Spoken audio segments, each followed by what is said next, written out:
Un tremplin vers l'emploi dans le numérique pour les jeunes, le programme Asanaï, initiative de formation au métier du BPO, centre d'appel, a été lancé ce jeudi au stade Barry Mamas, financé par la Banque mondiale dans le cadre du projet Pôle intégré de croissance, PIC. Cette phase pilote vise à former plus de 1300 jeunes en 15 mois pour les insérer dans un secteur en plein essor. Le président de la refondation a salué le pragmatisme de ce partenariat, soulignant que la création d'emplois est un défi majeur pour le régime de refondation. Les responsables ont aussi salué la pleine implication du secteur privé, qualifié d'essentiel pour créer des emplois de qualité et répondre aux défis de l'insertion des jeunes, un levier essentiel de développement.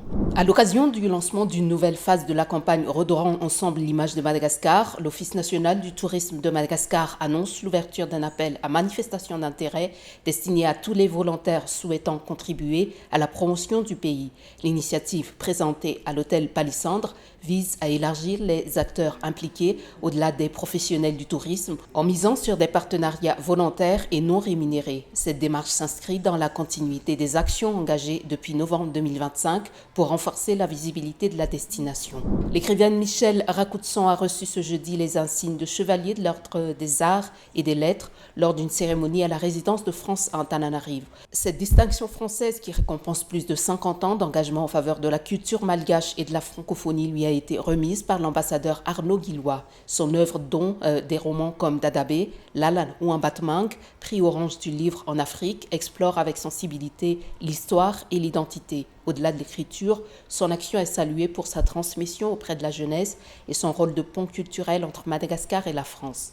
Les régions Bouène et Mélac se préparent à l'impact d'une tempête en formation dans le canal du Mozambique. Ce jeudi matin, son centre était localisé à environ 326 km au nord-ouest de Pessalamp, avec des vents atteignant 45 km/h et des rafales à 60 km/h. Le système devrait s'intensifier progressivement pour atteindre le stade de tempête tropicale voire cyclonique dès ce vendredi 30 janvier selon Météo Madagascar. Il constitue une menace directe pour le nord-ouest à partir de samedi matin. Une dégradation significative est attendue avec de fortes pluies, des vents violents et une mer dangereuse pendant le week-end.